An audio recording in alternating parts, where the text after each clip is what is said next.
Assalamualaikum. This is Tahir Afaki and you are watching my channel Wide Vision. हमारा आज का मौजू है फिर relationship of power and knowledge. तो ये मिशेल फोको के यहाँ ये दोनों चीज़ें अलग अलग नहीं हैं, ये दोनों चीज़ें एक ही हैं। पावर और नॉलेज ये दोनों एक ही हैं, मतलब उसके यहाँ knowledge is always an exercise of power. Knowledge क्या है? ये हमेशा पावर को एक्सरसाइज करने का एक टूल है। और पावर क्या है? Power always a function of knowledge. और पावर क्या है? ये फंक्शन है नॉलेज का, मतलब ये दोनों ही एक हैं, ये एक दूसरे से अलग अलग नहीं है। मतलब पावर को हम लोग अलग से डिफाइन करते हैं, नॉलेज को अलग से डिफाइन करते हैं। तो इसका कहना है कि ये दोनों एक ही हैं। और इवन इसका ये भी कहना है कि हमारे ज़माने में जो नॉलेज है वो उसकी डिस्क्रिप्शन वो पावर के ही ज़रिए होती है। जो पावरफुल है, जिसके पास पावर है, वो उसके कहे हुए अल्फाज असल में नॉलेज है।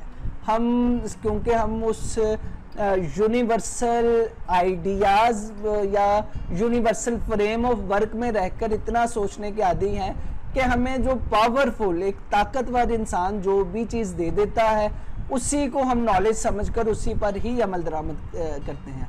तो इसी पे इसकी थ्योरी ऑफ IR वो भी इस्टेब्लिश हुई है। उसमें इसने बताया है कि दुनिया को रूल नॉर्थ कर रहा है। वेस्टर्न वर्ल्ड जितने भी है दुनिया को इसने दो पूल्स में तकसीम किया है, नॉर्थ एंड साउथ। तो नॉर्थ ने साउथ पे हुक्मरानी की है।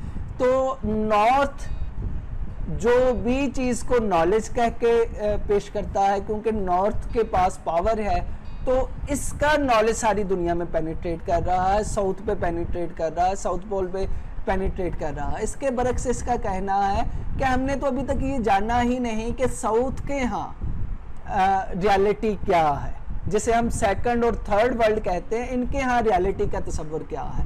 हमें तो सिंपली ये है कि जैसे law is the commandment of powerful, तो यही हम इसने कहा है कि knowledge is the commandment of powerful. मतलब नॉलेज जो है ये ताकतवर का हुक्म है। ताकतवर ने कह दिया, यूरोप ने कह दिया कि भाई इस चीज़ पे गौर फिक्र करो, इस पर डिस्कशन करो, यही चीज़ आपके लिए नॉलेज है, इससे बढ़ के और कोई चीज़ नहीं है। तो ये असल में हमारे यहाँ नॉलेज को पावर ड्राइव कर रही है।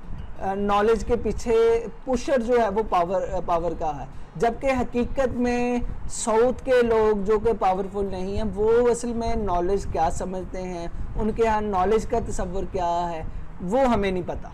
क्यों नहीं पता? क्योंकि हमारे यहाँ हम एक ऐसी दुनिया में रह रहे हैं या एक ऐसे बंद कुएं में रह रहे हैं जिधर हमें जो कुछ बता दिया गया है वही हकीकत है, इसके बरक्स और कोई चीज़ हकीकत नहीं है।